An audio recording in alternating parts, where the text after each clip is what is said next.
Et bonjour, j'allais dire bonsoir à toutes et à tous, mais bienvenue sur ce petit événement. Alors je vois que tout le monde n'est pas encore affiché, cela ne devrait tarder.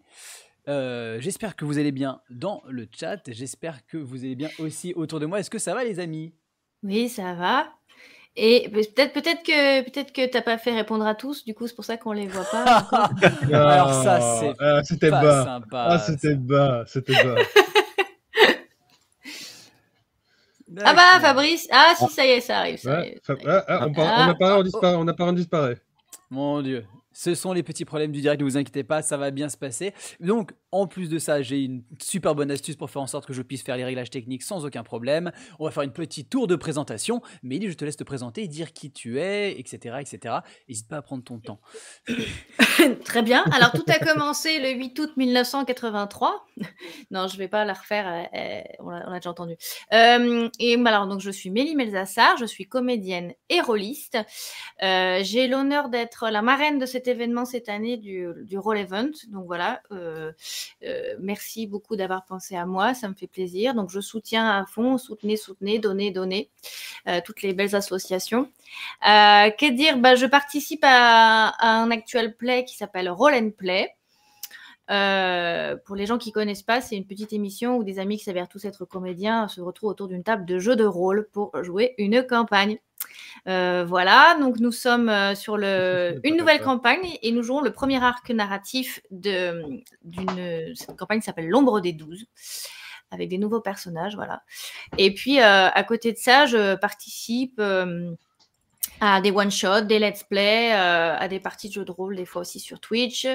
Voilà, donc je fais ça. Et bien sûr aussi, je propose aussi des stages d'initiation d'impro pour les rôlistes dans les clubs de JDR. Voilà, ça c'est assez récent, c'est en train de se mettre en place. Et s'il y en a qui ont envie de travailler leur roleplay, d'acquérir les outils de base, voilà, venez avec moi, je serai ravie de vous dire tout ce que je sais, tout ce que je peux vous transmettre. Voilà, est-ce que j'ai suffisamment pris mon temps ou est-ce que tu veux que je continue et je donne la parole, le bâton de parole à mes chers autres invités? On peut enchaîner. Moi, d'un point de vue technique, je crois que je suis bon, donc c'est l'occasion de passer à vous. Vas-y, passe à qui tu veux. Ah non, je vais leur laisser le choix de qui a envie de prendre. Battez-vous, ouais. Sur un des 20, tu paries tu fais combien? Bon, on n'a pas le temps. Fabrice, je te laisse te présenter. Voilà, bon. Alors, Fabrice de la petite chaîne Rollist TV, où on est connu pour faire des critiques de jeux de rôle, faire des conseils OMJ, cela. De mon côté, plus personnellement, je suis chroniqueur, monteur et duo au niveau du podcast Discussion et Dragons. Quasiment hebdomadaire, on parle de D&D, Donjons et Dragons. Mais à côté de ça, je suis un fervent défenseur et lobbyiste du jeu de rôle japonais. Ça traduit par chez nous. Magnifique. Et nous avons aussi Max en notre compagnie. Oui, salut, moi c'est Max, je suis le coordinateur du Roll Event Belgique. Je suis également petit auteur indépendant qui essaie de faire ses maquettes par lui-même et qui joue l'orchestre pour pouvoir faire découvrir aux gens mes mondes et mes univers. Et je suis ici en tant que passionné également de tout ce qui est geek. Et j'espère en tout cas que ma contribution sera intéressante et que je pourrai aussi vous donner quelques expériences que j'ai sur les autres divertissements qui sont influencés par le jeu de rôle. Formidable. Alors il y a déjà des questions qui commencent à apparaître dans le chat. N'hésitez pas en tout cas les amis à aller du coup pour voir un petit peu tout ça. Il y a une question pour toi Mélie justement. Où est-ce que tu transmets ton savoir secret Mélie? Chaîne YouTube? Twitch? J'adore faire des voix rigolotes pour les viewers. D'accord. Je transmets mon savoir, non, ce sera pas en... Ce sera ni sur Twitch, ni sur YouTube. C'est des stages en fait qui se font en présentiel en fait. Voilà. Ok. Merci de l'avis Matre TV. N'hésitez pas à nous dire si jamais d'un point de vue son où est-ce qu'on en est, si la musique est pas trop forte, si vous entendez tout le monde au même niveau en soi, etc. etc. Et n'hésitez pas aussi à dire si tout va bien. Bref, et du coup aussi pour finir la boucle, donc maintenant que j'ai fini les réglages techniques, je me présente, je suis Cora et je fais partie de l'équipe de World of Tai, une équipe de jeux de rôle immersive et interactive. On propose pas mal de contenus divers et variés, du sérieux, de l'horreur, du débile, bref, n'hésitez pas à nous suivre sur notre chaîne YouTube si jamais vous voulez en savoir davantage. Mais quoi qu'il en soit, aujourd'hui on ne va pas parler plus que ça, en tout cas de la chaîne. On va plus, le but c'est de mettre en avant le Roll Event qui cette année encore revient pour pouvoir apporter un soutien. Pour ceux qui ne le connaissent pas, j'ai vu que des gens dans le chat ne savaient pas ce que c'était le Roll Event.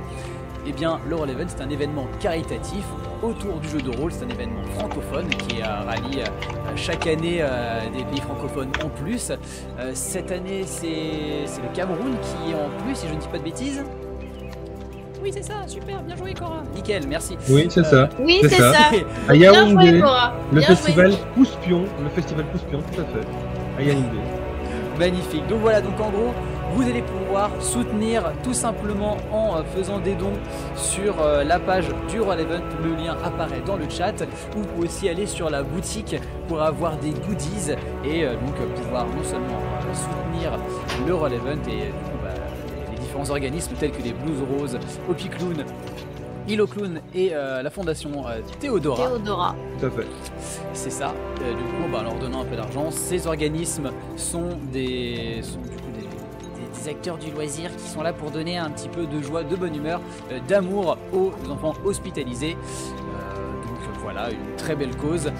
Une année encore, cette fois. L'année dernière, niveau soutien, on était mitigé. Là, cette année, on compte sur vous vraiment pour aller en beauté. En plus que pour tous ces éléments-là, parce que là, il y a cet événement, il y a notre table ronde aujourd'hui, là, maintenant, tout de suite, à midi. Mais il y en a plein d'autres. Il va y avoir d'autres événements sur lesquels vous pourrez aller visiter et découvrir. Donc, j'essaye de mettre l'écran.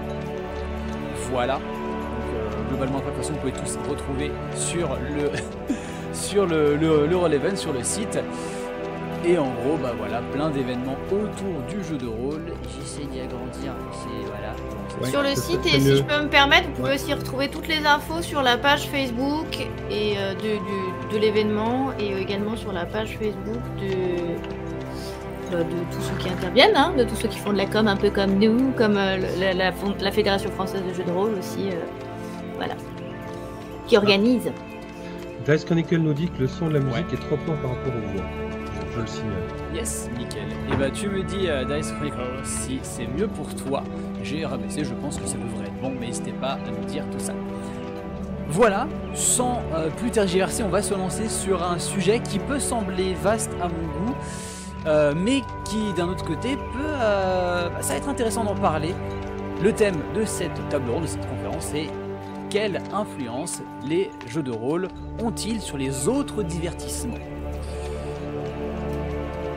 Eh bien, je vous pose la question, très chers intervenants, qu'est-ce que vous pensez de cette question?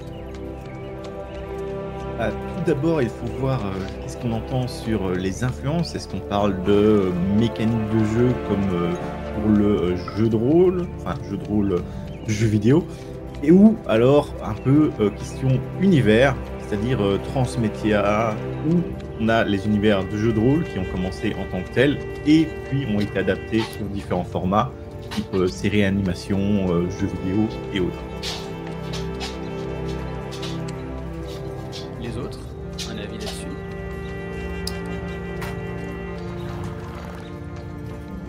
Magnifique. Je vais prendre la parole. En effet, du coup, définir l'influence, c'est vrai que c'est intéressant, mais aussi le divertissement.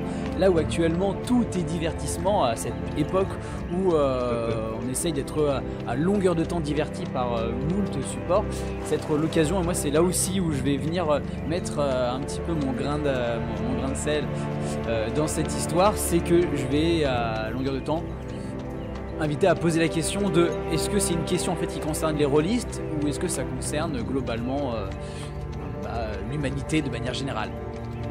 Ouais, c'est bien ce que tu dis parce que c'est pas que l'humanité. Je pense qu'il y a aussi une catégorie de gens qu'on appelle les geeks et les nerds qui jouent aussi aux jeux de rôle, qui ont principalement fait évoluer tout un monde à côté.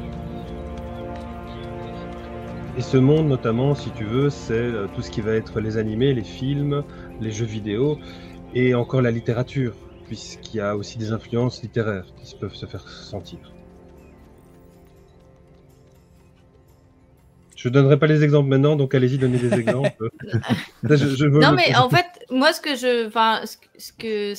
à quoi ça me fait penser, c'est plutôt à des... Enfin, on parle d'influence, mais moi, je dirais plutôt toutes les passerelles qui ont été créées entre justement le JDR et les autres divertissements.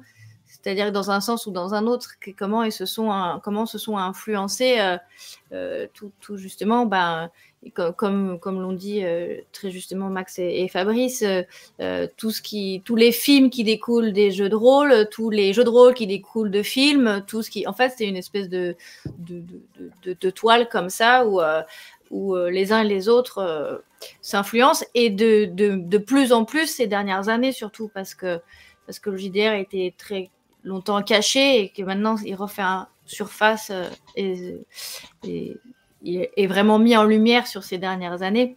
Du coup, il y a de plus en plus je vais donner juste un exemple, par exemple, mais The Witcher sont des livres qui sont un jeu de rôle, qui sont aussi un jeu vidéo, je crois, je me trompe pas.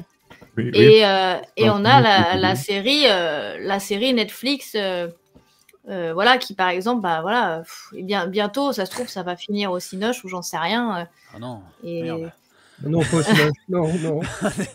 Bon, on va pas parler des goûts de ça, mais oui, en effet, complètement. Et puis ouais, comme tu... Je vais pas donner un bon exemple alors, pardon. Si, t'as donné un super exemple. C'est un très bon exemple. Là, c'est juste la série qui, bon, après n'est pas au goût de chacun, mais les goûts et les couleurs, ça ne se discute pas. Donc c'est pour ça. D'accord.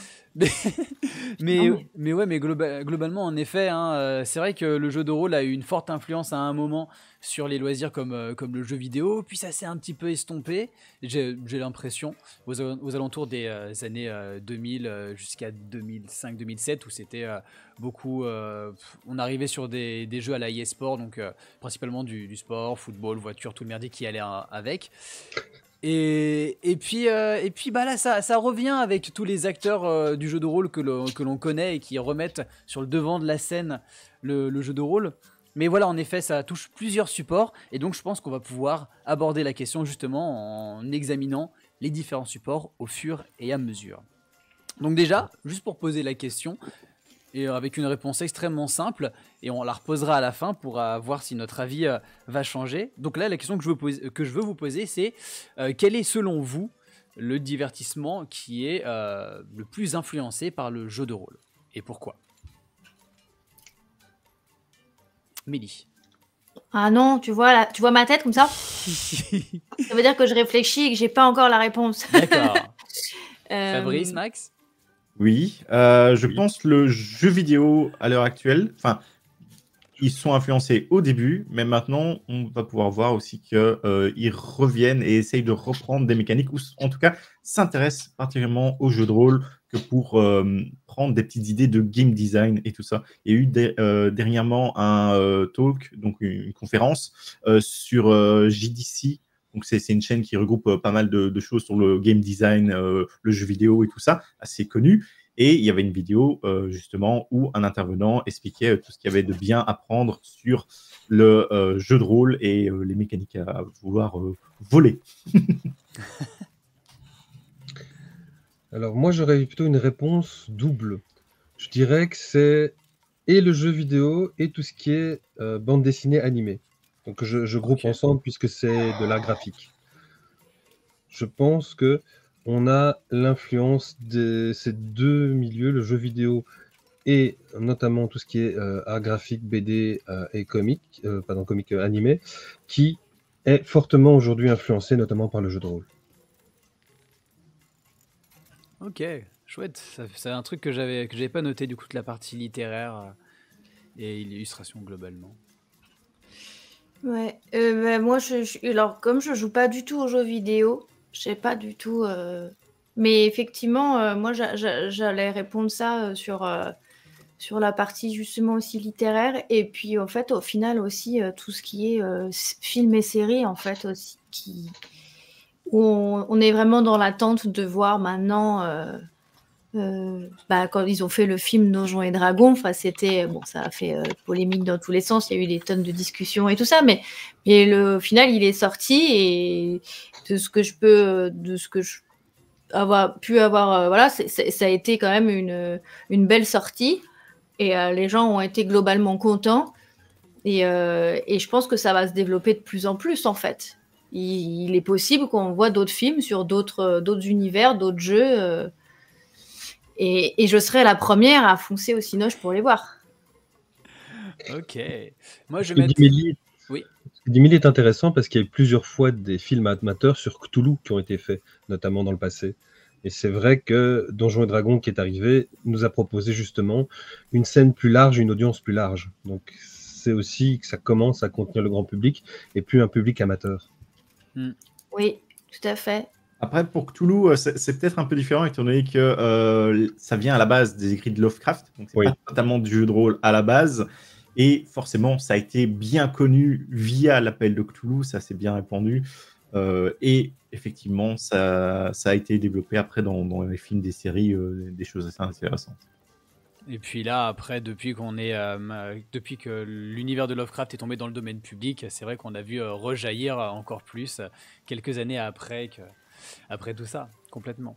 Moi, je vais mettre un dernier point avec du coup l'influence du jeu de rôle. Ça va être sur les loisirs qui se disent immersifs, comme les escape games ou ce qui est en train de se mettre en plus, des sortes de concepts un petit peu hybrides où on s'inspire un peu de jeux de rôle avec des murder parties, des parties aussi qui s'inspirent des GN. Et donc en effet, tout ce côté immersif maintenant devient extrêmement présent, au point où c'est extrêmement utilisé dans la communication de manière générale pour regarder le nouvel événement immersif qui est à découvrir, alors que les gens sont « Ah, c'est immersif, c'est génial !» Et dès que tu leur poses vraiment la question, ça veut dire quoi immersif ? C'est quand c'est sous l'eau, c'est ça ? Ok, merci. Donc oui, complètement. Et donc en effet, ça sera aussi un point qui pour moi est justement bien dans cette actualité-là. C'est l'influence du jeu de rôle qui est en train de prendre un petit peu le pas. Et puis d'une manière intéressante, je pense. Parce que tu penses que le thème immersif, c'est plus lié au jeu de rôle qu'à autre chose ? Ça, je pense que c'est un mélange un peu de tout de ce côté-là. C'est le fait que les gens ont envie de se déconnecter et du coup de leur réalité. Et en plus de ça, souvent l'immersif, dans plusieurs cas, on se retrouve à incarner un rôle qui est différent pour pouvoir justement se sortir un petit peu de sa vie générale. Et donc le jeu de rôle, avant d'être un jeu où on utilise des dés et qu'on a des fiches de personnages, c'est vrai que le jeu de rôle à la base c'est nous enfants qui disons je joue le chevalier et toi tu joues le magicien, allez en avant, allons combattre le monstre arbre. Donc c'est vrai que je le vois, j'essaie aussi de le voir dans ce sens un peu plus large. D'accord. Okay. Mais c'est bien que tu parles de Murder parce que j'ai organisé il y a 20 ans 2 Murder sur l'univers de Dune. Et dans le jeu, c'était extraordinaire. Hein. C'était 2 épisodes qu'on a fait qui ont été magiques. On n'était pas très nombreux parce que le but d'une Murder, c'est pas non plus d'avoir 200 personnes, c'est d'avoir ce petit huis clos qui est assez intéressant, avec finalement tes PNJ qui jouent une dizaine de PNJ différents. Et vraiment, oui, on s'est basé sur le film, mais on en a fait du jeu de rôle. On en a fait du jeu de rôle et on a vraiment bien aimé. Et dans le fond, on avait un écran sur lequel on projetait la série et le film de Lynch. Enfin, la série n'est pas de Lynch, mais le film si. Donc c'était assez immersif, c'était chouette. Et on a eu des personnages qui nous ont joué des présences. À un moment donné, quand les Sardaukar arrivent, on avait des masques qui nous avaient été prêtés par des potes de Kernonos, qui est connu dans le monde des ingénieurs plasticiens. Et c'était des masques vraiment qu'ils avaient bombés en rouge pour nous. Et quand ils ont débarqué comme ça avec le second de l'empereur derrière qui arrive et qui... C'était... allez, l'ambiance, vivre cette ambiance dans une Murder comme ça, comme dans un jeu de rôle, où le fait que tu vois finalement en 3D et en temps réel, ça met une pression assez dingue. Complètement. Je propose qu'on réponde à la question et après qu'on regarde un petit peu en effet et qu'on aille un peu plus dans les détails dans les différents secteurs de divertissement. Mais déjà répondons à la question.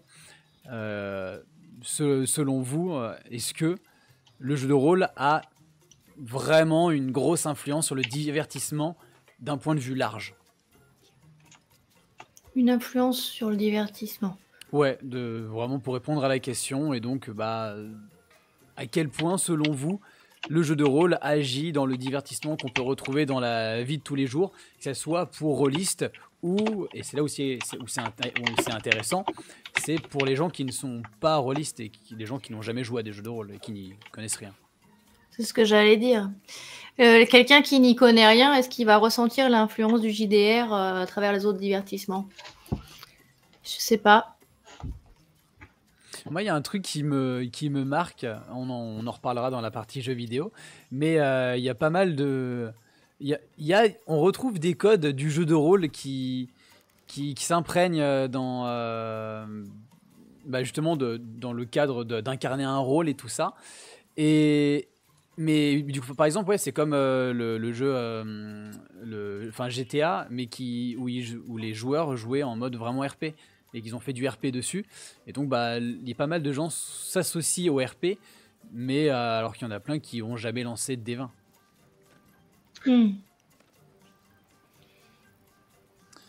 On lit en même temps hein, vos messages dans le chat. N'hésitez pas à donner aussi votre avis, etc., etc.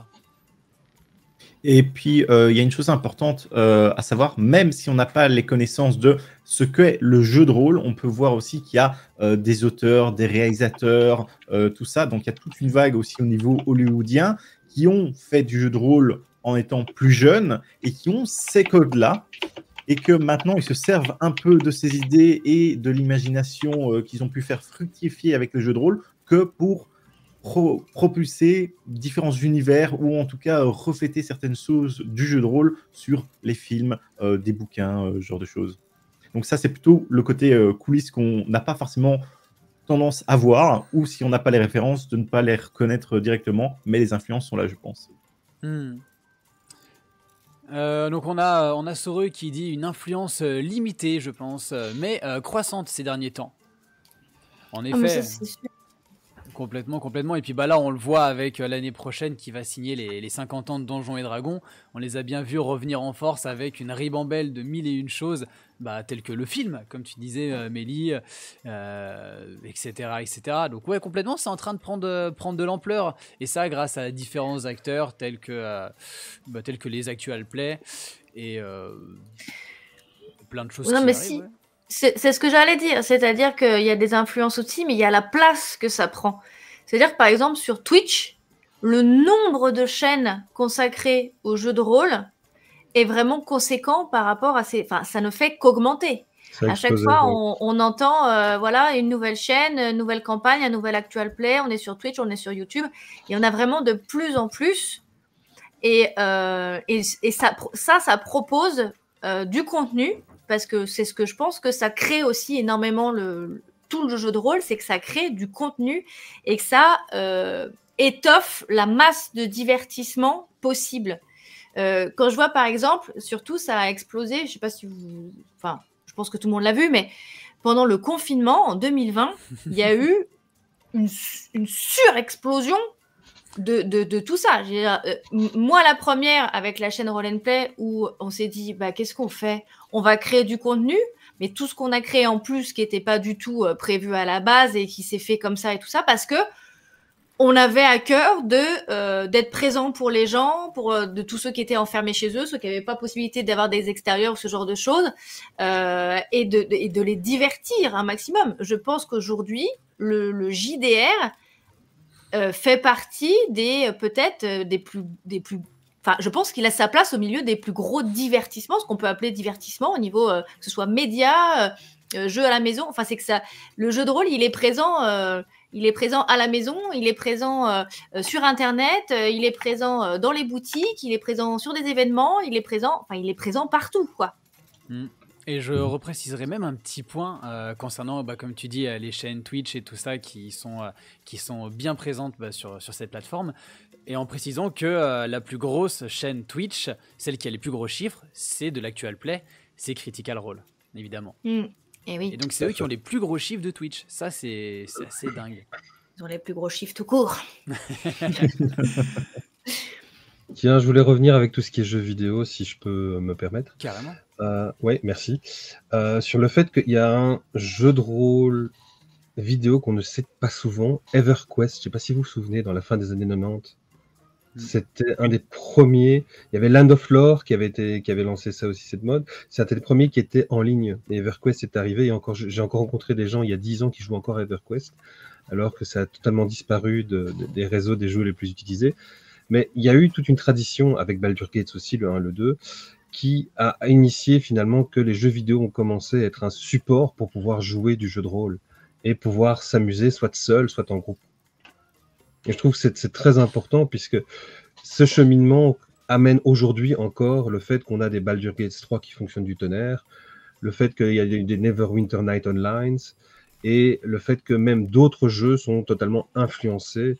Tout simplement, on peut prendre Destiny, on peut prendre les Call of Duty, ou maintenant, on peut finalement, ou Warframe, ou Payday 2, où on peut carrément configurer son personnage, justement, un peu comme dans un jeu de rôle, et on peut lui donner des valeurs et des atouts, des ajouts, des armes spéciales.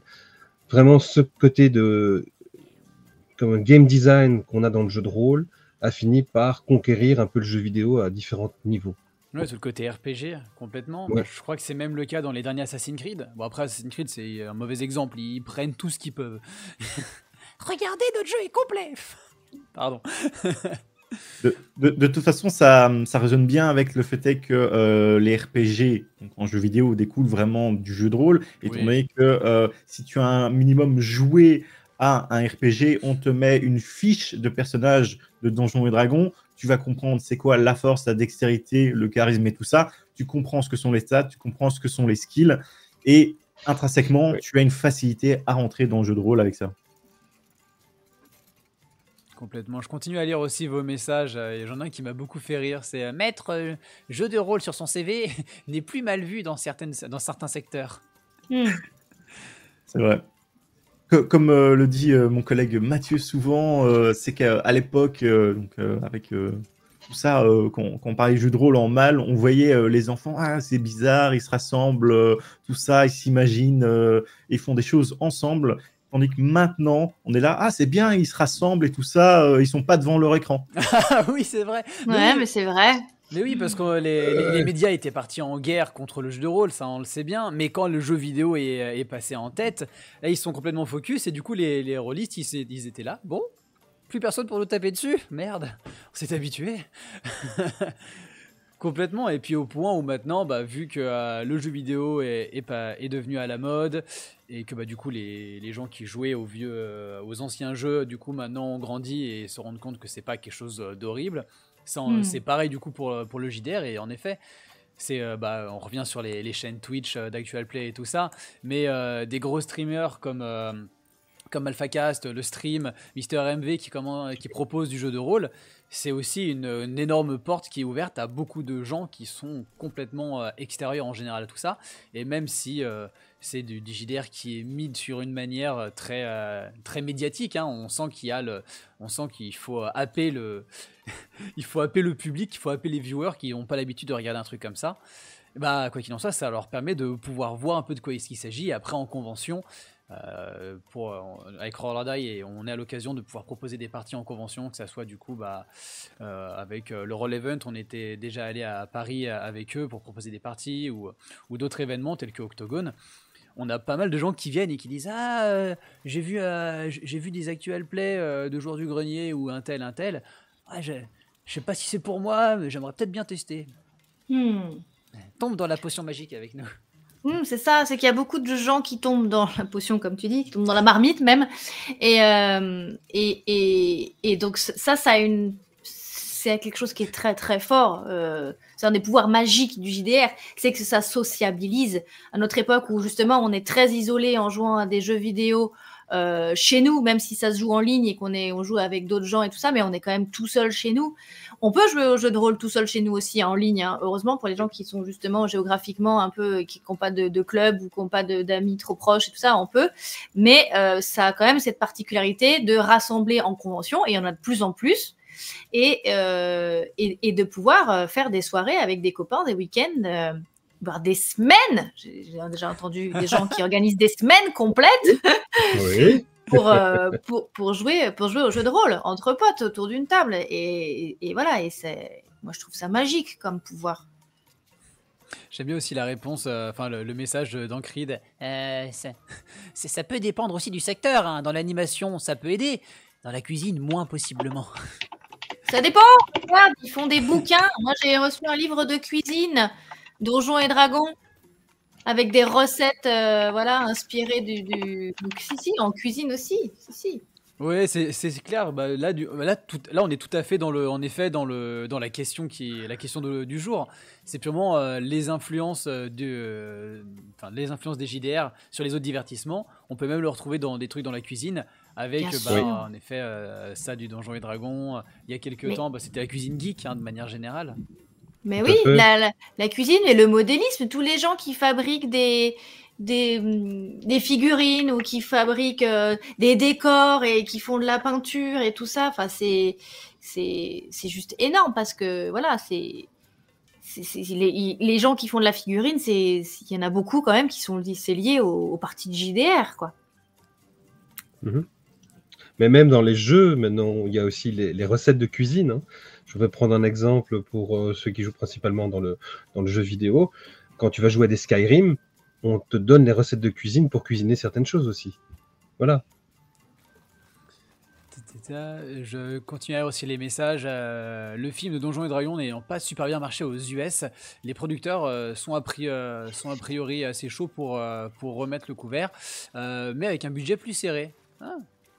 Oui, effectivement, au box-office, ça n'a pas rencontré un succès énorme. Par contre, la critique populaire ou vraiment les critiques critiques ont eu bon accueil. Donc, il n'a pas rencontré son public au cinéma en termes monétaires, on va dire ça. Mais pour les fans et autres gens qui apprécient la fantasy, il a quand même eu un bon accueil. Merci au chat pour le sub, mais au lieu de balancer un petit sub, même si je te remercie évidemment, n'hésitez pas à aller faire un don pour le Roll Event. C'est à cette occasion que l'on fait ce stream, c'est cette occasion qu'on se pose cette grande question que vous posez tous: quelle influence les jeux de rôle ont-ils sur les autres divertissements? Donc n'hésitez pas à vous rendre sur le site, le lien vient d'apparaître dans le chat. Allez soutenir le Roll Event, allez aider ce projet qui est très très chouette, quoi. Donc merci à ceux qui prendront le temps de le faire. Ça prend quelques clics, hein. Ça prend vraiment que quelques clics. Et si jamais vous avez envie de revenir avec un petit cadeau, il y a la boutique, elle est très sympa. Allez-y, ça vaut le coup. Voilà.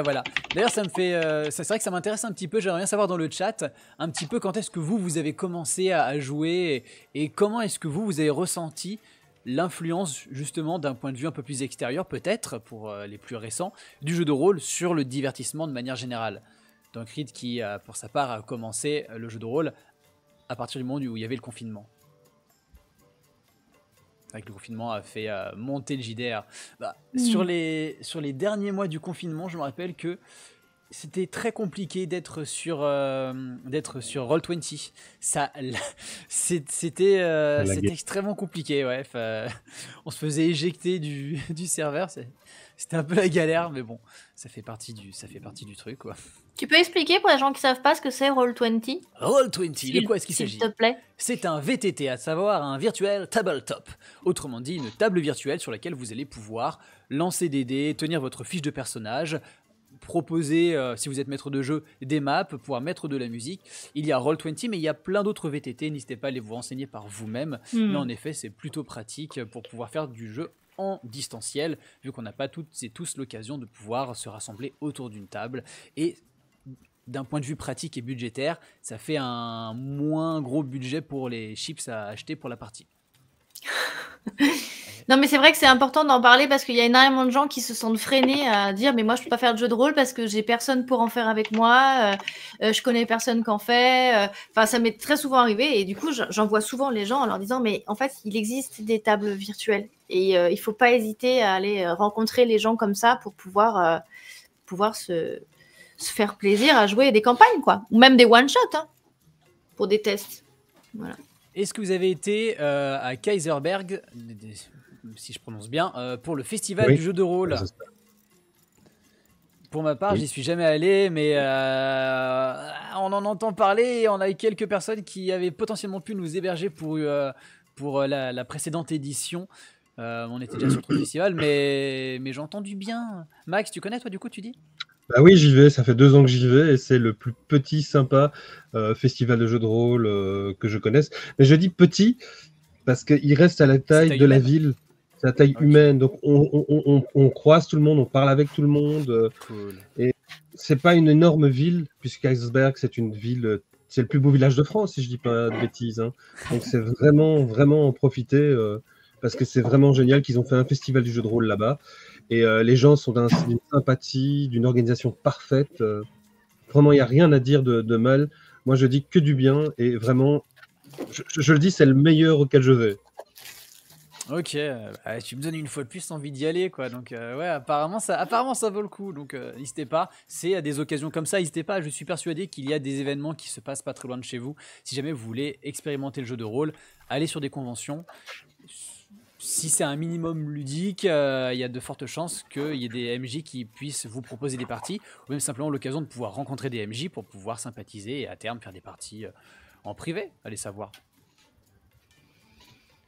Mais apparemment, ouais, du coup, les gens aussi confirment dans le chat que Kaiserberg, c'est très très chouette.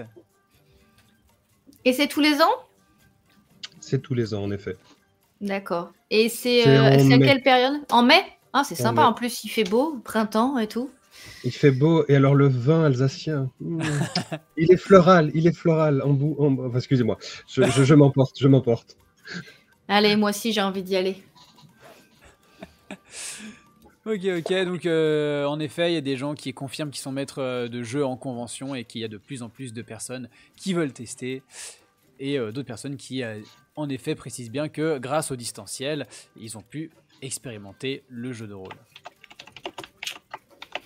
Les cœurs. C'est pas les JDR qui ont permis une renaissance de la cuisine médiévale? Non, ça pour le coup c'est pas les jeux de rôle qui l'ont vraiment mis en avant, parce que même si on peut s'y raccrocher, il y a surtout tous ceux qui font de la représentation historique, qui même s'ils incarnent techniquement des rôles, après je veux bien votre avis sur cette question, mais souvent ceux qui font de la représentation historique, je les associe pas plus que ça vraiment au secteur rôliste. Non, je pense que Enfin, pas globalement, forcément, ouais. je pense que globalement, tout ce qui sort, on va dire cuisine D&D, cuisine Critical Role, genre de choses, peut-être du Fallout même, si ça se trouve, ou du Skyrim, genre de choses, ça va être plus un produit qui s'inscrit dans la continuité de la gamme et du média principal pour faire plaisir aux fans, que vraiment aller retrouver des cuisines type médiévale ou anciennes recettes, comme certaines chaînes YouTube ont vraiment dédié toute leur chaîne dessus, et ils te retrouvent des anciennes recettes et ils te font voilà, à l'ancienne, quoi. Ah, y est, j'ai faim. Oui, trop longtemps, il y a pas mal de gens qui jouent depuis un petit bout de temps quand même. Hein. Vélo tout terrain pour du JDR. Oui, alors c'était pas vraiment ça le VTT, hein, mais on a compris le truc. C'est la blague qui revient toujours. Hein. Classique. Alors la blague qui est encore au-dessus de tout ça, c'est tu veux faire un jeu de rôle? Un jeu de rôle, on va beaucoup rigoler avec le jeu de rôle. Je l'ai entendu une fois, la deuxième, j'ai claqué le bonhomme. Ah ouais. Avec beaucoup d'affection, mais avec beaucoup d'élan aussi. Ok, ça va, c'est bien. Je pense qu'on peut continuer aussi sur la question et commencer à aborder justement la question de l'influence en se focalisant un peu plus sur différents secteurs tels que, vous l'avez évoqué, les bandes dessinées, la littérature, les jeux de société, les jeux vidéo, les loisirs aussi immersifs.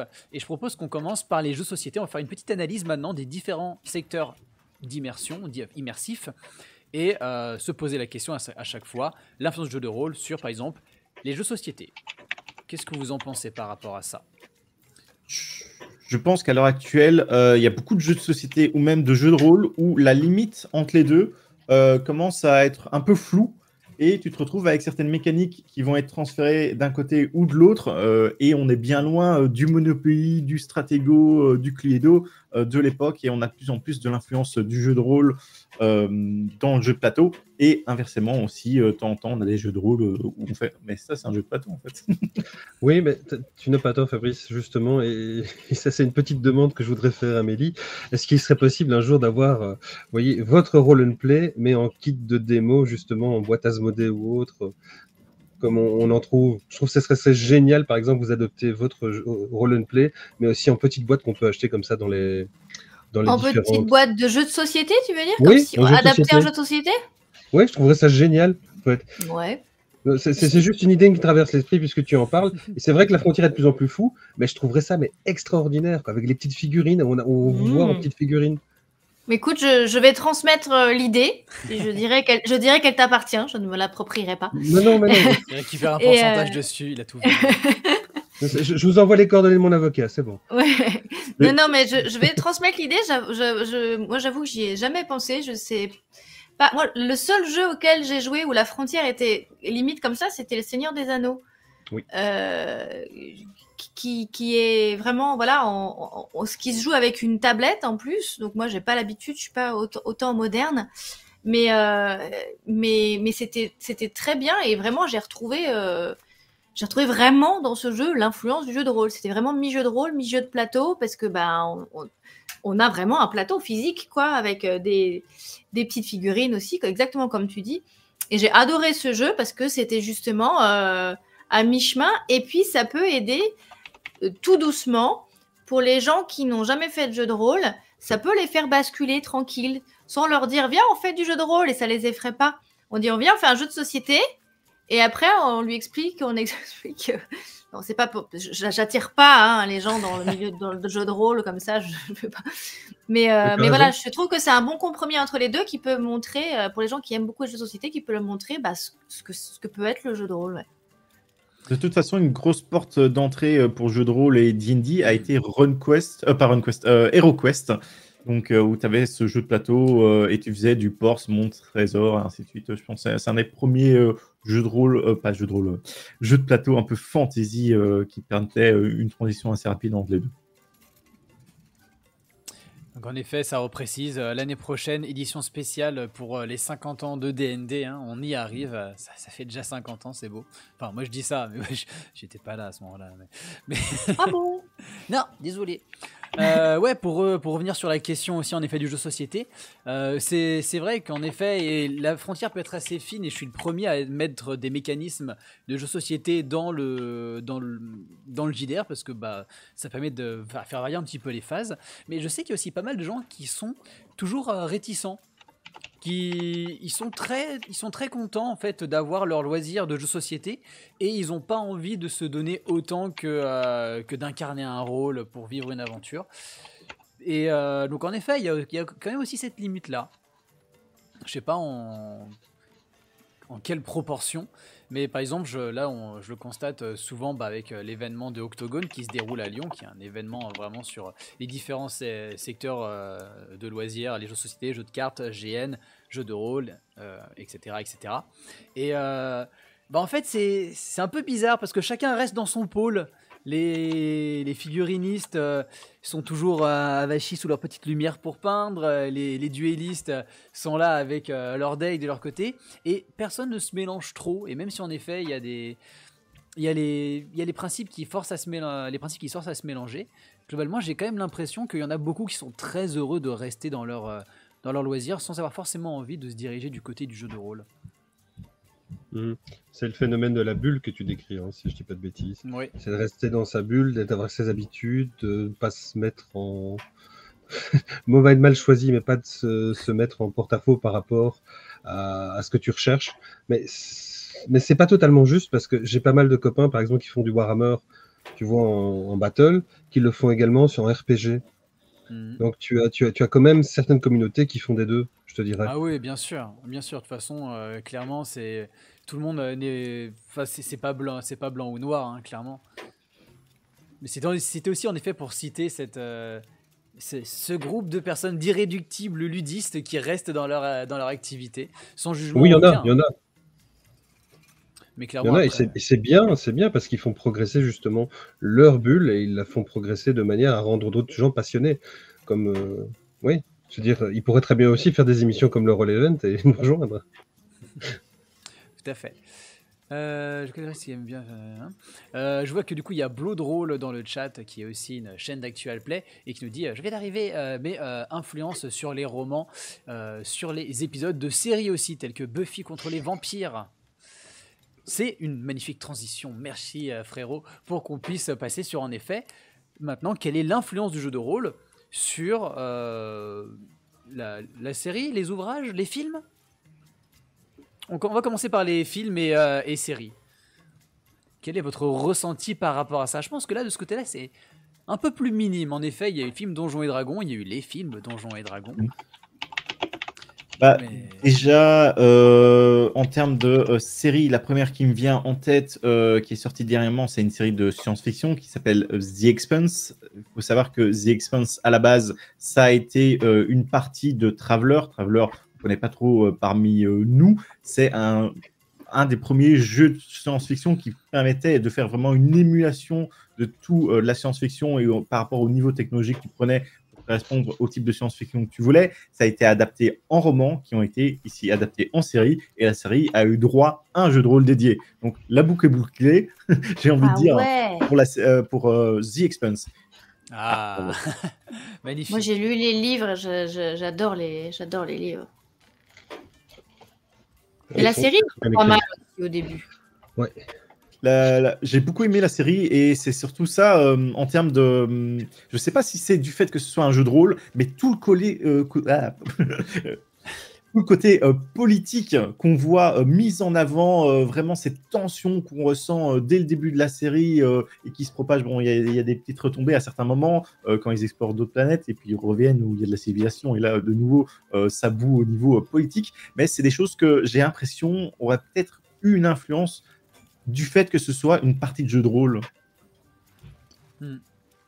Dans les autres séries qui sont liées au jeu de rôle, Dolmore nous dit évidemment Stranger Things, Big Bang Theory évidemment, et on reprécise aussi que le JDR a aussi pu permettre d'avoir le meilleur épisode de la série Community. Que je- Oui. Ouais. Effectivement, Ouais. il y a J'avais des épisodes oublié. de série où ils font des clins d'œil directement au jeu de rôle ou tu as des jeux de rôle qui est joué directement dessus. On a des épisodes spéciaux dédiés, mais il y a aussi vraiment des séries où tu auras l'influence des univers de jeux de rôle qui sont clairement définis dedans. Firefly Traveler, épisode qui a été retiré de la série apparemment, nous dit Oui. Mart TV. Oui, Mathieu. C'est Mathieu, mon collègue Mathieu. Coucou Mathieu. Ah, sacré Mathieu. Pourquoi un R majuscule, Mathieu? Bref, mais ouais, ok, en effet. Moi, c'est vrai que d'un point de vue série, je m'y connais pas des masses. Mais en effet, donc, le jeu de rôle, on peut dire que d'un point de vue film et série, ça reste beaucoup trop modeste. Et au final, c'est ce que disait un petit peu Fabrice. Et on sent qu'il y a pas mal de créateurs qui ont vécu, qui ont été rôlistes et qui le sont potentiellement encore. Et qui ne le font pas transmettre dans leur création, ne le font pas forcément, ne le mettent pas en élément phare, mais le font refléter avec quelques éléments, à quelques moments. Ils nous font comprendre qu'en effet, eux aussi ont la fièvre du dé. Mais il y a plein de. À l'inverse, pardon, c'est pas les JDR qui ont influencé, mais il y a plein d'univers qui ont été créés et qui ont fini par devenir des jeux de rôle. L'univers Star Wars qui est devenu un jeu de rôle, le Seigneur des Anneaux qui est devenu un jeu de rôle, tout ça c'est des choses qui mais je pense que George Lucas fait partie de ces gars qui ont fait du JDR quand il était jeune, tu vois. Bah, enfin, je vois pas comment ça peut être. Je vois pas comment ça peut. Il a pu passer à côté en fait quand tu vois les Star Wars. Justement, il y a beaucoup de gens en voyant Star Wars, le premier film Star Wars, ils ont fait, mais c'est du Traveler enfin. Donc, ils sont pas plutôt. Ils ont fait, il y a peut-être des choses. Il y a aussi, par exemple, enfin, ici dans les influences directes pour Traveler, il y avait éventuellement des gens qui citaient Elite Dangerous, mais bon, ça c'est sur le jeu vidéo, on reviendra peut-être sur ça après. Mais oui. Traveler a beaucoup influencé de choses dans Star Wars, à mon avis. On a aussi l'indication de Fallout, mais là, du coup, en effet, on va se rapprocher du jeu vidéo qui a été... en effet, il y a quelques éléments qui disent qu'il aurait potentiellement été inspiré du jeu Bitume de Croc, et Bitume est lui-même inspiré après de Mad Max. Donc en effet, ça fait un petit cheminement, mais oui, globalement, ça se répond, et une fois de plus, on ressent la marque des créateurs qui sont release, quoi. Et j'ai envie de poser une question aussi, vu que pendant très longtemps, c'était mal vu de parler de JDR, comme on disait, ça se met pas sur un CV, on n'en parle pas, on se cache dans une cave pour jouer et tout ça, on sait pas vraiment, au final. Tu vois, on peut se douter, mais c'est sûr, il y a plein de projets, il y a plein de trucs qui ont été inspirés justement de JDR, mais où ça n'a jamais été dit. Jamais été dit. Après, de toute façon, le jeu de rôle, comme plein d'autres éléments, invite à la création et à l'imaginaire. Donc, en effet, il y a plein de trucs qui peuvent se créer ou par cheminement. Donc, ouais, complètement. Complètement. Et pour peut-être conclure sur les films-séries, je pense un peu plus tôt dans le chat, Mathieu parlait de Underworld, où on a donc le côté vampire, le côté loup-garou. Et là, forcément, on pense directement au monde des ténèbres, où ils ont un peu pompé. Hein. Ouais, bah on sent qu'il y a des inspirations. On va utiliser le terme inspiration. Inspiration et influence, on est dans le thème. Et hommage, évidemment. Ouais, c'est ça. Et apparemment, du coup, Mathieu nous indique qu'il y a une pub actuellement de Ikea qui est sur le jeu de rôle. Si ça. Oui, j'ai vu ça. Incroyable. Ça m'a scotché, mais j'étais très contente. Merci Blood Roll pour tous les plus grands. On fait du jeu de rôle, George Lucas, R.R. Martins, Alexandre Astier, Cora de Roll or Die, Maxime Chatham. Oui. Bon, merci. Ouais, en effet, je pense qu'on peut se séparer un peu maintenant de l'univers série et tout ça pour s'orienter du côté jeu vidéo. Parce que jeu vidéo, clairement, en effet, il y a auparavant beaucoup eu l'occasion, avec la création des RPG, et séparément les JRPG pour le côté du Japon, mais qui, eux, étaient plutôt du côté vraiment plus roleplay que jeu de rôle avec fichier dés. Mais en effet, le jeu vidéo est clairement pas exempt d'inspiration du jeu de rôle. De toute façon, quand tu vois un peu certains premiers jeux vidéo, c'était vraiment du Donjons et Dragons, tu sais, avec des trucs 8 bits ou du texte. Hein. On oublie souvent avant d'avoir l'affichage des jeux vidéo, on avait aussi des jeux vidéo, c'était que du texte. Hein. À l'époque, on se rendait pas compte et c'est souvent c'est quoi ce jeu? C'est D&D. Voilà, tu avais ça. Maintenant, on a forcément aussi beaucoup de jeux vidéo qui résonnent avec certaines franchises. On parlera par exemple, on l'a cité un peu plus tôt, Baldur's Gate, directement pour D&D, mais on a aussi des jeux vampires. Il y a beaucoup de gens qui connaissent tout ce qui est vampire grâce à tous les jeux vidéo qui ont pu sortir dessus. Et on a aussi Cyberpunk, qui a pu se faire une réputation pour être un mauvais jeu à un moment de sa sortie, mais qui a eu des améliorations. Et beaucoup de gens ne savent pas que le jeu Cyberpunk, à la base, c'est un jeu de rôle. Ouais, j'ai toujours été du côté Shadowrun, mais... Shadowrun aussi, oui. Mais oui, complètement. Et puis pareil, c'est aussi des gens qui, même si en effet n'en ont pas forcément conscience et qui vont jouer aux jeux vidéo Cyberpunk, de ce côté-là, je pense qu'ils le ressentent peut-être un petit peu pour certains, parce qu'ils ont envie d'en savoir davantage un peu sur Cyberpunk, moi de ce que j'ai pu voir. Et j'ai eu pas mal de gens qui ont adoré Cyberpunk et qui savaient que je faisais du jeu de rôle, qui m'ont demandé s'ils pouvaient faire cet univers-là dans le JDR. Donc ouais, ça pousse aussi à la curiosité peut-être. Et d'ailleurs, une petite anecdote un petit peu marrante, j'étais allé dans les studios de Artefact qui se trouvent à Lyon au moment où ils allaient sortir leur jeu vidéo du donjon de Nalbuck. Et donc, je suis très mauvais en orientation. Et du coup, je me suis gouré de portes. Et au lieu de me retrouver dans l'accueil avec, là où je vais attendre pour tester le jeu, je me suis retrouvé en plein milieu de tous les programmeurs. Et ils avaient tous des looks mon Dieu, de rôlistes. C'était trop drôle. Il y avait que des chevelus barbus et tout. C'était très drôle à voir. C'est clairement, je me sentais bien là où j'étais, quoi. Donc en effet, pas mal, je pense aussi des rêveurs qui se sont lancés dans le jeu vidéo l'ont découvert soit par les vieux RPG ou par aussi les jeux de rôle papier, probablement. Après, il y a de tout, clairement. Et on voit aussi au niveau des jeux vidéo où on a beaucoup de franchises, soit qui ont commencé en jeux vidéo, soit en JDR qui sont adaptés, notamment, je pense, Mutant Year Zero. On avait aussi, j'en avais un autre, je l'ai perdu, bien entendu, il faut que ça arrive. Je reviendrai dessus très certainement. Oui, Fallout, on a vu récemment, il y a Assassin's Creed qui va sortir. Enfin, on voit, bon, les licences sont toujours bon goût dans le jeu de rôle, mais ici, de voir autant de jeux vidéo adaptés en jeu de rôle, on voit qu'il y a quand même un public qui est partagé entre les deux et que la transition peut être plus facile à faire maintenant. J'ai une anecdote justement sur le jeu de rôle Mutant Year Zero qui a été adapté en jeu vidéo. En fait, l'année passée, j'ai interviewé dans une convention devant un public Gunina Johnson et Michael Peterson, qui sont les deux auteurs à l'origine de ça et de Cult aussi, Mutant Year Zero et Cult. Et justement, ils m'expliquaient qu'au fait, ce sont des jeunes qui sortaient de l'école supérieure de jeux vidéo suédoise, qui sont venus à leur boutique, parce qu'ils ont une boutique où ils vendent des livres, leur demander s'ils pouvaient réaliser un jeu sur leur univers. Génial. Et ils ont fait Mutant Year Zero plus un add-on, et maintenant ils viennent de faire Miasma Chronicle. Et donc c'est la même boîte au fait, c'est ces jeunes étudiants qui continuent ensemble à essayer de faire des jeux inspirés des jeux de rôle. Clairement, je pense que le lien entre jeu de rôle et le divertissement du jeu vidéo est plus facile à faire que globalement les séries ou films, même si on a vu qu'il y avait quelques exemples.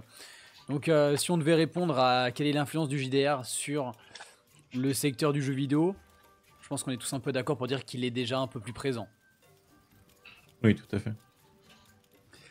J'en fais une petite parenthèse qui va bien évidemment pour vous rappeler que nous sommes là pour le Roll Event, un événement caritatif où vous pouvez soutenir tout simplement en cliquant sur le lien qui vient d'apparaître dans le chat et en faisant un petit don ou un gros don. Vous pouvez aussi évidemment, ou en allant découvrir la boutique pour pouvoir aider cet événement qui apporte un peu de joie et de plaisir aux enfants hospitalisés.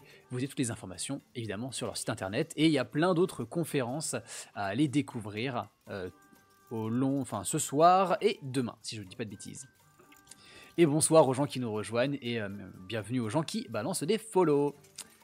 Je pense qu'on peut passer aussi maintenant sur une autre partie, c'est aussi le secteur qui se veut de plus en plus immersif et qui, selon moi, est aussi inspiré un peu du jeu de rôle.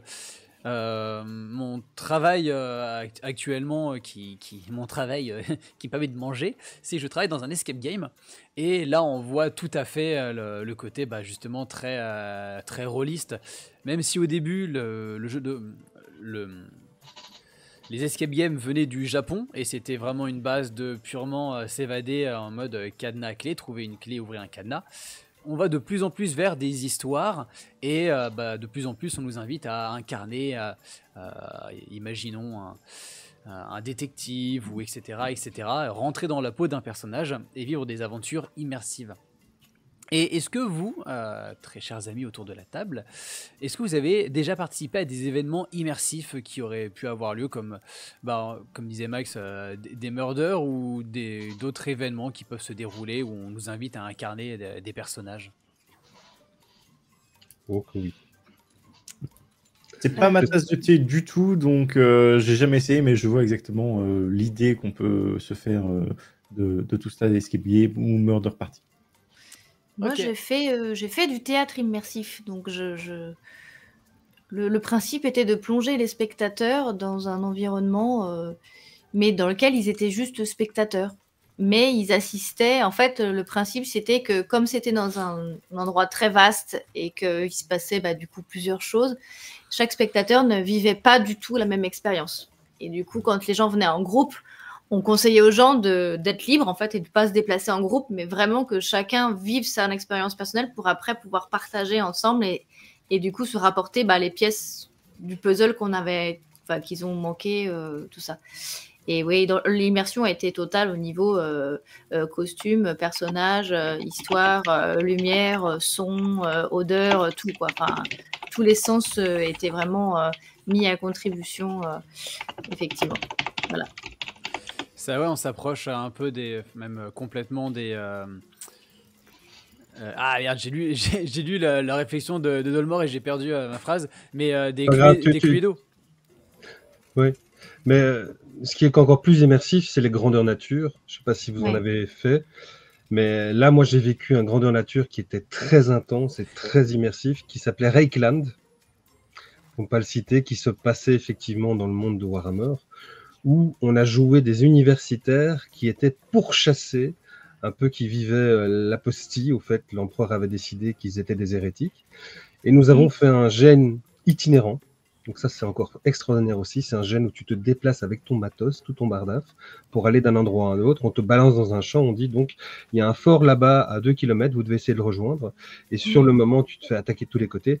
Et ça, comme type de jeu de rôle, au fait, très immersif et très où tu te retrouves dans ton costume, dans ton personnage, c'est une expérience à vivre qui est extraordinaire.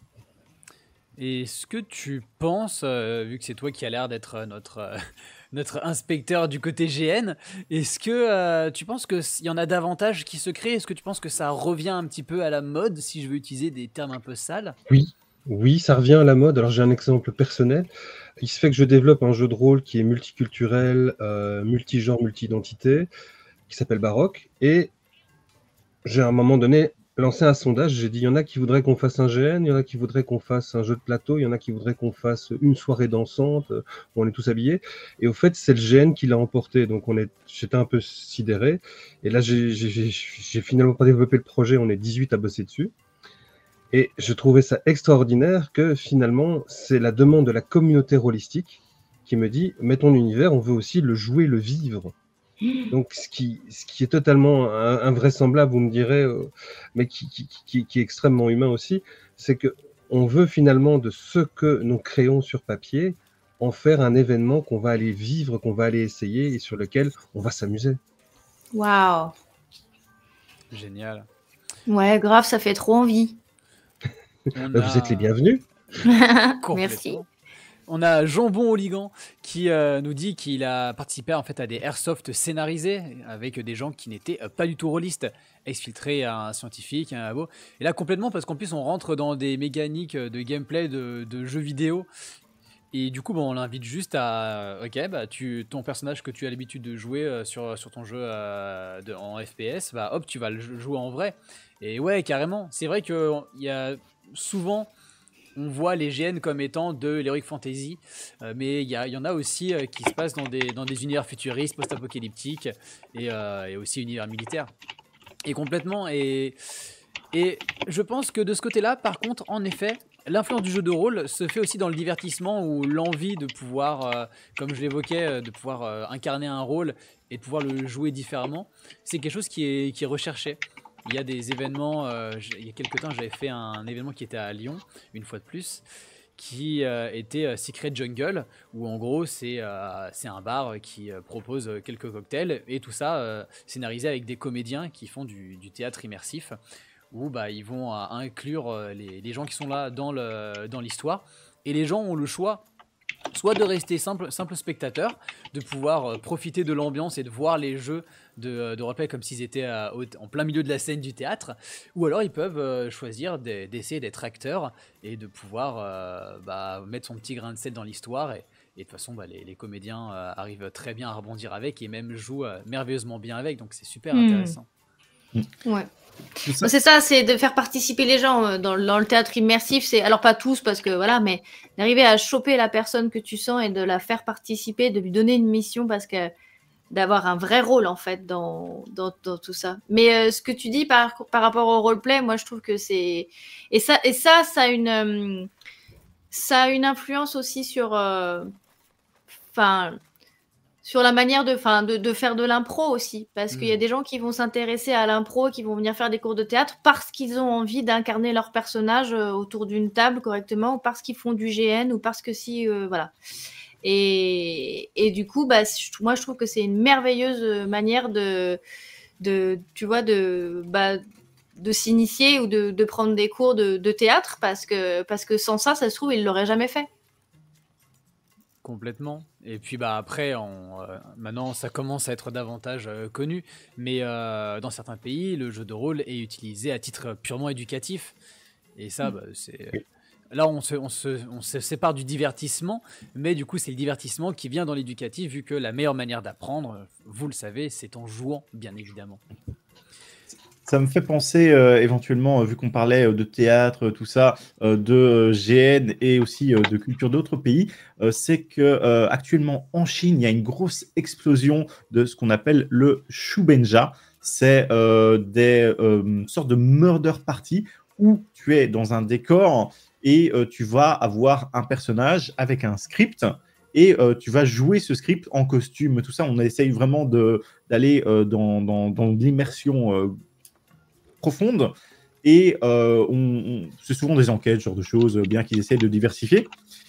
Et c'est vraiment un marché qui explose, c'est ce genre de partie un peu scriptée. Donc je ne sais pas à quel point c'est du jeu de rôle, mais tu as quand même une décision à prendre à un certain moment, mais la plupart du temps, ça va être plus de la lecture de script et d'interpréter ce script et ce genre de personnage. Donc là, on est sur un médium un peu particulier, mais ça me faisait penser à tout ça.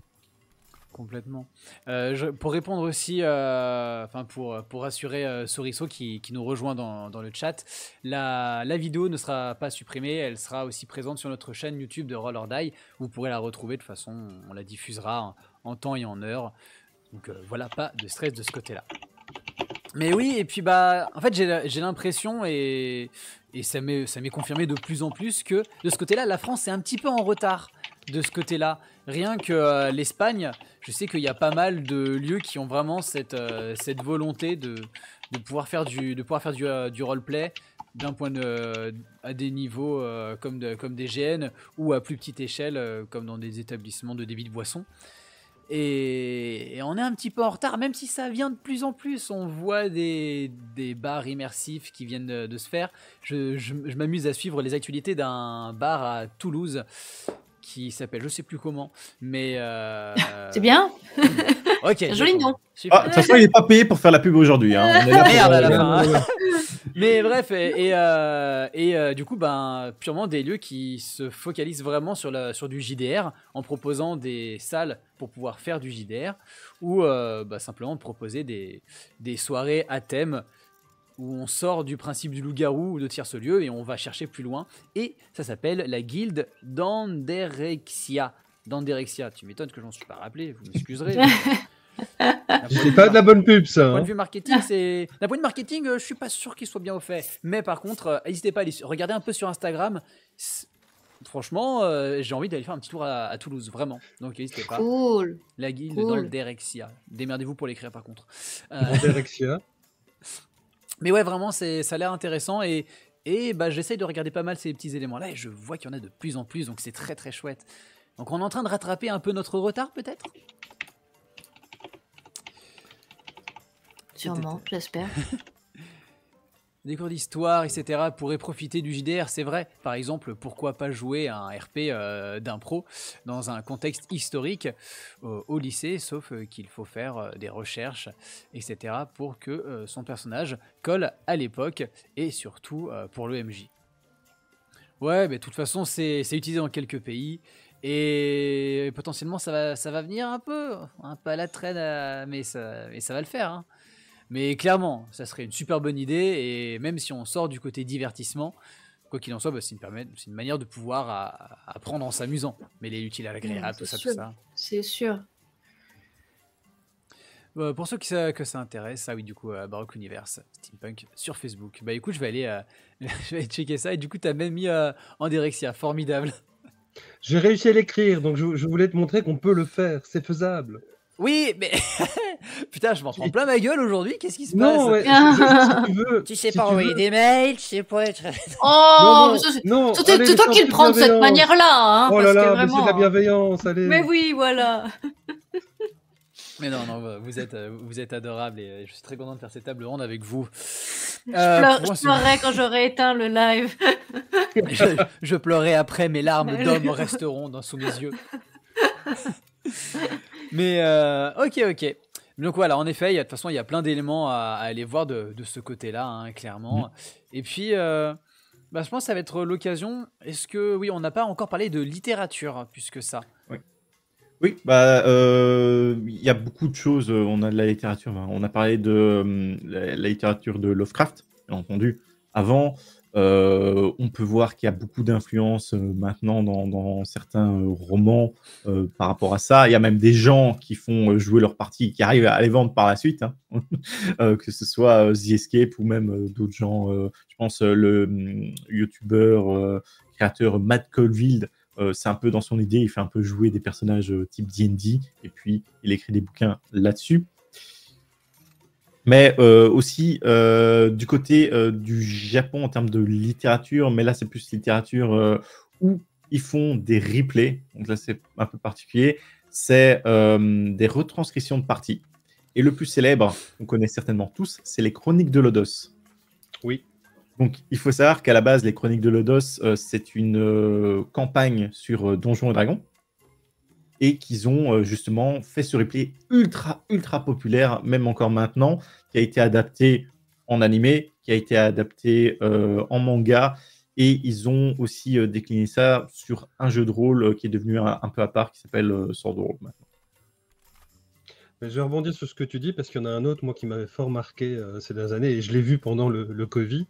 C'est Overlord aussi, qui commence par un manga et finalement qui finit par une série animée où tu joues quelqu'un qui s'est perdu dans un jeu vidéo et que ça devient tout un jeu de rôle finalement, où il doit faire penser à tous ces PNJ qu'il est vraiment le seigneur qu'il incarne. Et je trouve qu'il y a des déclinaisons qui ont eu lieu comme ça sur l'influence du jeu de rôle qu'on retrouve justement dans cette littérature. Ainsi que, je vais les citer, Alexandre Astier et Kaamelott, la série BD, où il a clairement dit « c'est nos aventures comme si c'était un jeu de rôle ». Et donc on voit la richesse finalement du jeu de rôle ou même des mécaniques de jeu de rôle qui sont reproduites dans différents univers de BD ou de comics ou d'animés. Après, ouais, de toute façon, tout ce qui va être univers transmédia, c'est tellement intéressant pour arriver à se plonger dans un univers et pouvoir y rester. Là, ça me fait penser aussi à la série Noob. La série Noob qui se décline à la base sur une série, puis après qui est apparu en bande dessinée. Le jeu de rôle, peut-être d'ici quelques temps. J'ai plus trop suivi les actualités. Mais... Ils ont fait un jeu vidéo aussi. Ouais, c'est vrai. Tout à fait. Mais clairement, pareil, même si là, en effet, il y a la grosse inspiration, l'inspiration de base, c'est les jeux vidéo, on y retrouve tout à fait les codes, évidemment, du JDR. Et ouais, complètement. Tout à fait. J'ai lu dans le message, Jambon Ligan, le JDR solo aussi est mal vu en France. Pareil pour les tables en petit comité. Je trouve ça dommage parce que j'aimerais trouver des campagnes officielles D&D pour 1 ou 2 PJ, par exemple, histoire de jouer en famille ou en couple, par exemple, avec un MJ et un PJ. À ce point-là, c'est si mal vu. Ça veut dire quoi, justement, être mal vu? Ça veut dire quoi? Ça veut dire que c'est pas facile de trouver, c'est pas accessible? Non, je pense que c'est en mode, c'est pas du vrai jeu de rôle, quoi.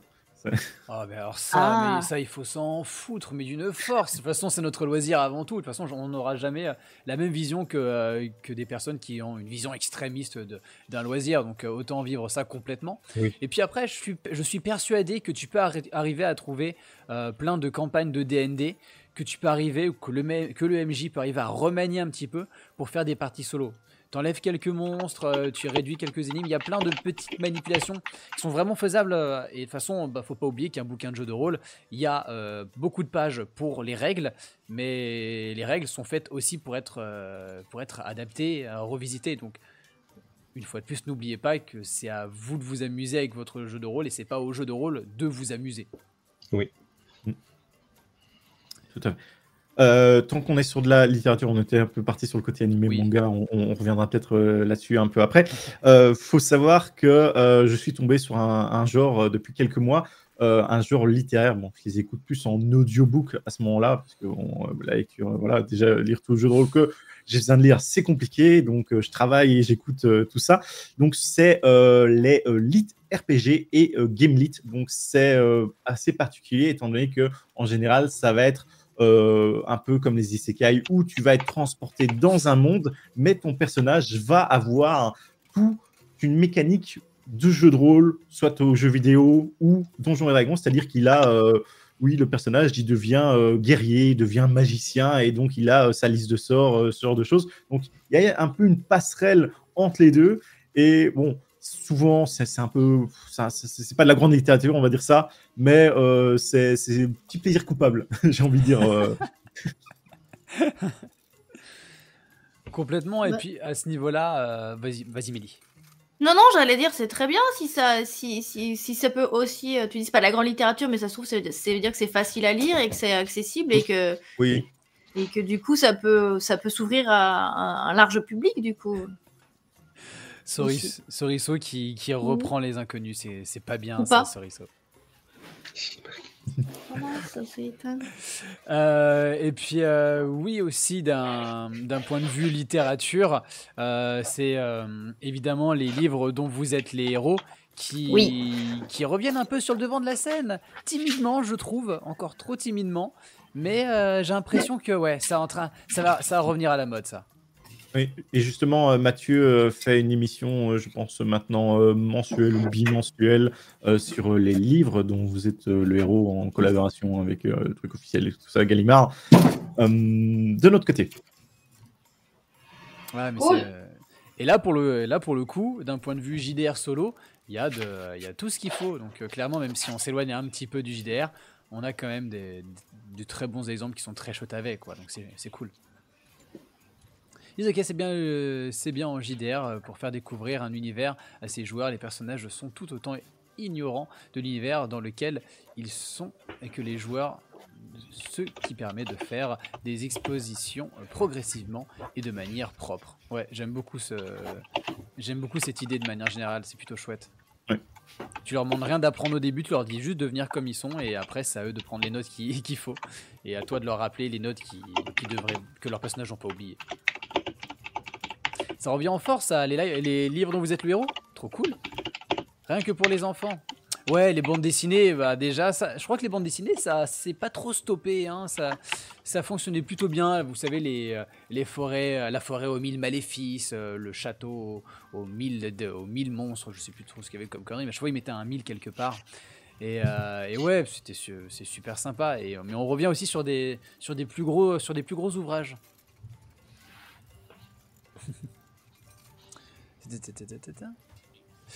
Voilà, est-ce que du coup vous avez d'autres points en particulier concernant justement la littérature? Si c'est le cas, oui. Je pense qu'il y a beaucoup d'auteurs qui ont été aussi influencés, je le disais en introduction, par le jeu de rôle et tout ça, et ça les aide à créer. Petit dédicace à Maxime Chatham. Voilà. Mais je pense, bon, moi je suis pas un grand lecteur de littérature, à part les trucs un peu trash, un peu voilà, divertissement pur et dur. Donc je ne serai pas un grand guide là-dessus. Voilà. Donc, si on répondait maintenant à la question, quelle influence les jeux de rôle ont sur le loisir de la littérature? Quel est votre avis dessus? Je pense que littérature, on vient de le dire, non? Bah justement, en fait, là, c'est pour faire la conclusion concernant. Ah, conclusion. Ouais. Peut-être un peu mitigé, pareil, une fois de plus, les auteurs ont leurs inspirations qu'ils remettent en petites touches, mais clairement le jeu de rôle n'a pas une grosse influence sur la littérature, je pense. Bah, il y a quand même, c'est pas énorme, mais il y a effectivement quand même des choses qui se font, c'est-à-dire que d'un JDR, il en ressort des livres, des romans, voilà, donc que ça existe quand même, quoi. Mm. Même si c'est pas la plus grosse influence, je pense que le JDR influence tous les divertissements, dont la littérature. Tout à fait. C'est une bonne phrase, tout à fait juste. Et donc, au final, je crois qu'en fait, le dernier divertissement qui reste, c'est principalement en fait les divertissements que j'ai envie d'appeler actuels, à savoir du coup le gros divertissement à la TikTok, les stories qui passent en boucle, etc. C'est un peu le truc aliénant où là, en effet, je pense que le jeu de rôle n'est que très très peu présent. Même si voilà, on peut retrouver sur des plateformes comme TikTok des gens qui font du conseil de jeux de rôle, pareil pour YouTube, des gens qui font des formats plus courts pour essayer de garder ce côté divertissant, mais qui, donc pour ce fait, ne font pas des parties de jeux de rôle, mais sont plutôt dans l'idée de donner des conseils, comment s'améliorer, comment éprouver plus de plaisir en jouant un personnage avec lequel on a eu des difficultés, etc., etc.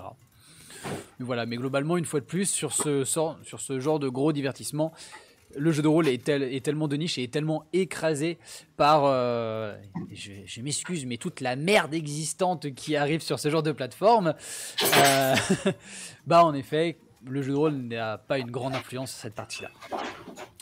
On a fait un petit peu le tour, même on a fait On n'a pas parlé BD. Non, mais je vais t'interrompre. Oui. Il y a Alice is Missing qui se joue sur WhatsApp, donc c'est Oui. bien avec les nouveaux moyens de télécommunication. Tout à fait. Donc ça, je pense, ça peut être aussi quelque chose qu'on peut explorer dans le futur. Complètement, et puis là avec les IA qui se mettent de plus en plus, les IA textuelles, ça va ouvrir de nouvelles possibilités, et là on revient aux anciens jeux vidéo qui étaient du jeu de rôle mais purement un traitement de texte. Là on va se retrouver avec davantage éventuellement de possibilités, et ouais, ça va être intéressant de voir. Et Alice is Missing, on n'arrête pas de m'en parler, je sais de quoi est-ce qu'il s'agit, j'ai toujours pas eu l'occasion d'en le faire, mais je veux le faire avec mon équipe de Roller Die. Ah ouais, vas-y, moi j'ai trop envie de tester aussi, je suis partante si t'as besoin de quelqu'un.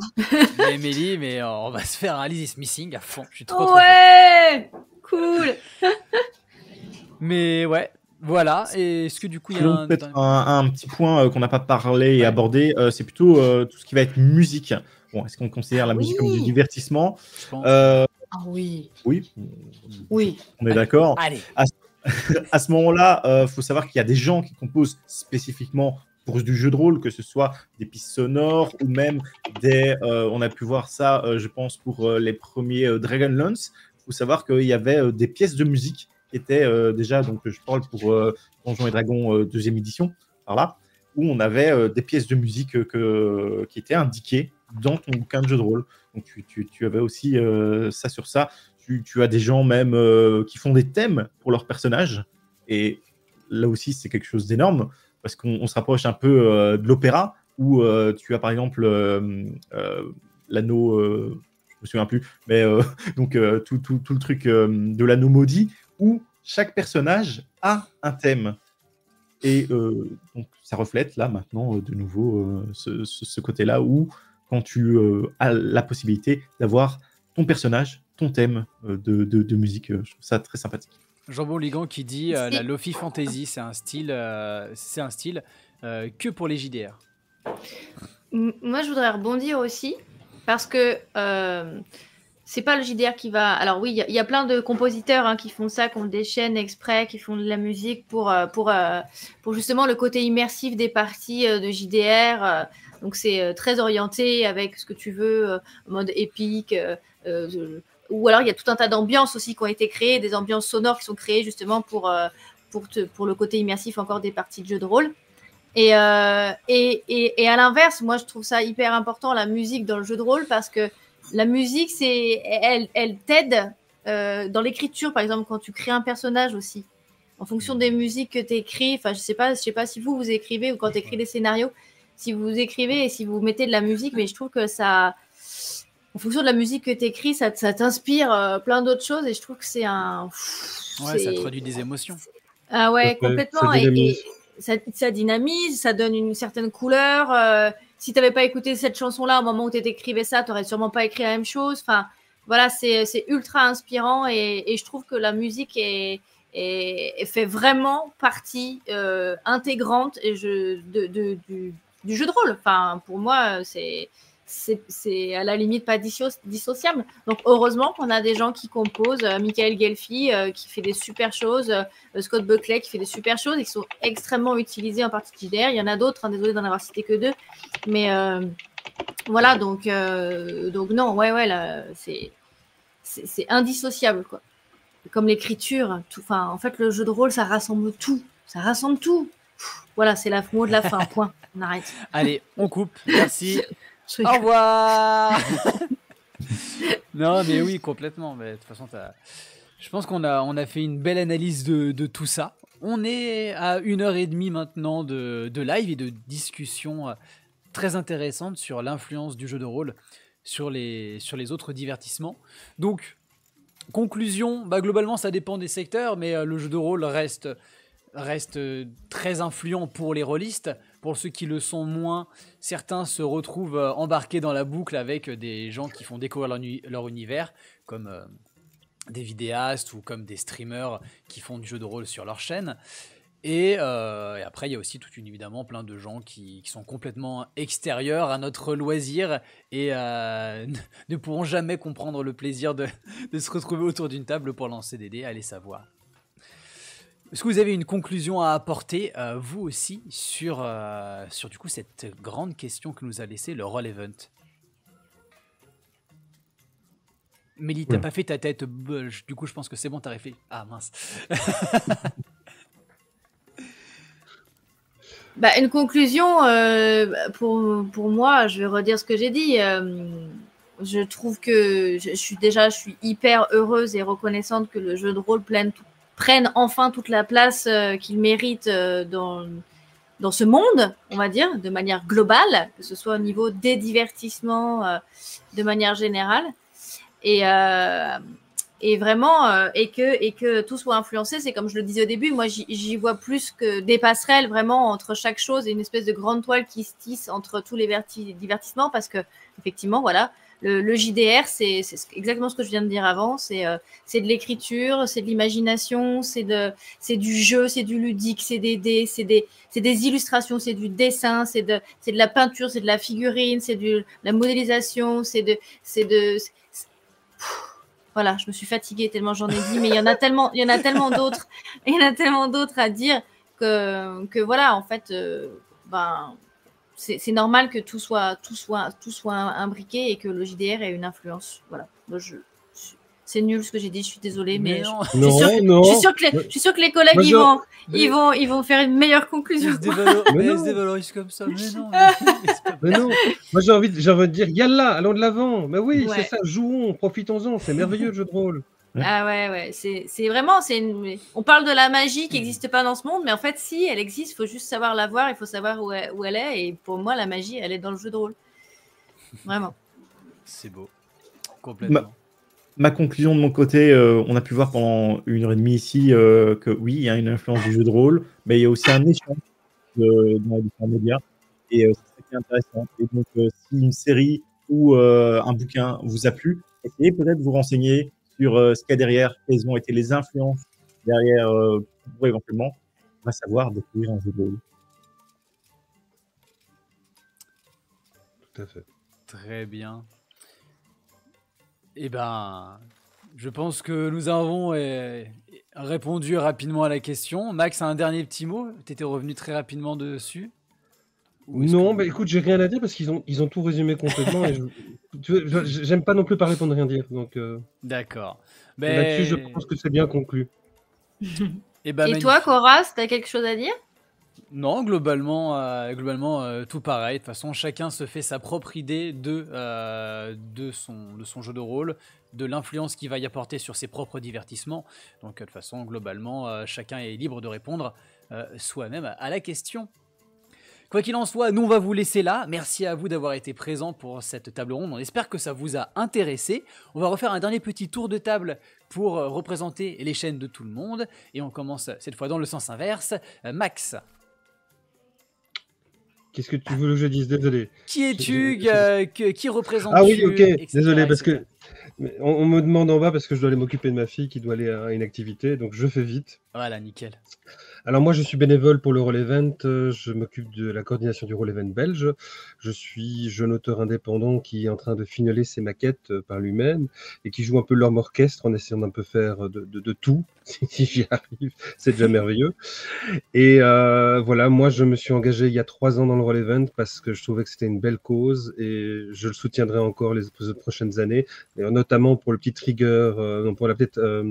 spoiler, pardon, je me trompe de terme. J'ai lu les mots qu'ils utilisaient. Pour le petit spoiler, au fait, l'année prochaine, si tout va bien, on devrait avoir un rôle olympique entre le Maroc et l'Algérie, qui sont 2 pays auxquels j'ai des amis avec qui je joue souvent au jeu de rôle. Et normalement, si tout se passe bien, ils nous rejoindraient en faisant leur olympique en même temps que le Roll Event. Ce serait vraiment génial. En tout cas, oui, je suis d'accord avec toi. Parce que ce sont aussi des rôlistes, ce sont aussi des gens qui ont des choses à dire. Et en plus, ce qui est merveilleux, c'est que c'est un peu comme en Belgique chez nous, c'est assez multilingue quand ils jouent. Ils jouent en arabe, en français, en anglais. Et donc, je pense que ça donne un caractère très intéressant aussi de voir qu'il y a d'autres manières de jouer, avec d'autres thématiques qu'on peut et qu'on ne peut pas aborder aussi chez eux. Donc, ils savent que c'est du jeu de rôle, c'est pas la réalité, mais certains me disent, ouais, il y a des termes que je peux pas faire. Donc, je trouverais ça merveilleux, en tout cas pour l'année prochaine, qu'on continue ce côté où le Roll Event devient un événement qui est international et qui dépasse peut-être la francophonie. Enfin, c'est ce que j'espère. Top. Eh bien, merci à toi. Si jamais tu dois t'éclipser, il n'y a pas de problème. Ça va, je vous laisse, je suis désolé de mon impolitesse, mesdames, messieurs. N'hésitez pas à me donner des coups de fouet quand je reviendrai demain. C'est noté. Voilà. Allez, prends soin de toi, salut. Bisous vous aussi, ciao ciao. On fait des bisous à Max. Fabrice, parle-nous un peu de Rollist TV.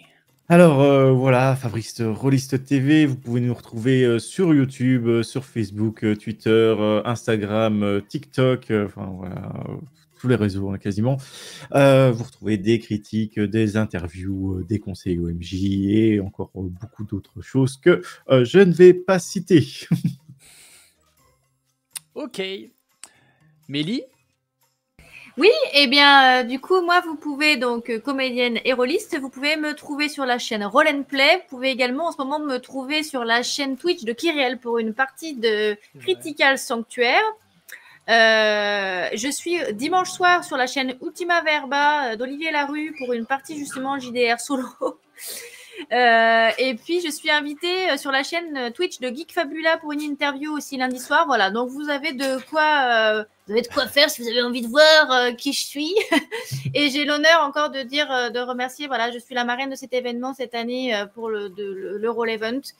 Je vous encourage vraiment à faire des dons, à participer ou même à acheter des petits goodies et tout ça. Il y a plein de choses super chouettes. Merci à la Fédération française de jeux de rôle d'avoir organisé encore cette 4e édition. Merci à tous les participants. Et puis voilà, j'espère que ça va... Enfin, j'espère c'est un super événement. J'espère que ça va continuer comme ça tout le week-end encore. C'est jusqu'à demain. Je crois que j'ai tout dit. Magnifique. Voilà. Et pour ma part, du coup, je suis Cora de la chaîne de Roll Die. Vous pouvez me retrouver du coup sur cette chaîne pour nos différents lives. Et sinon, sur notre chaîne YouTube, on fait un peu de tout. On vous laissera découvrir tout ça en bonne et due forme. Quoi qu'il en soit, je remercie grandement Mélie, Fabrice et Max qui est parti pour leur intervention. Un énorme merci à vous dans le chat pour les informations que vous nous avez données, les questions que vous avez posées, etc. etc. C'était un échange qui était très sympa, donc merci à vous. Et puis, comme nous l'a très gentiment invité notre chère Mélie, la marraine du Roll Event, n'hésitez pas à aller soutenir cet événement, à mettre un petit coup de pouce sur la cagnotte.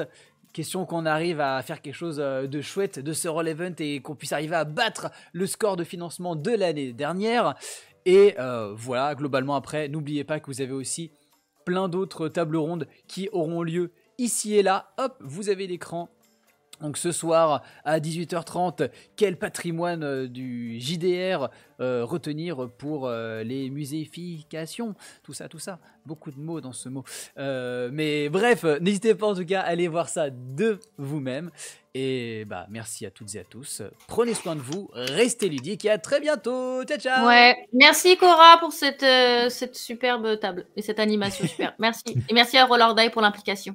Merci. Bisous. Merci à tous. Bisous, bisous. Comment on coupe? Ah, ça y est, j'ai trouvé.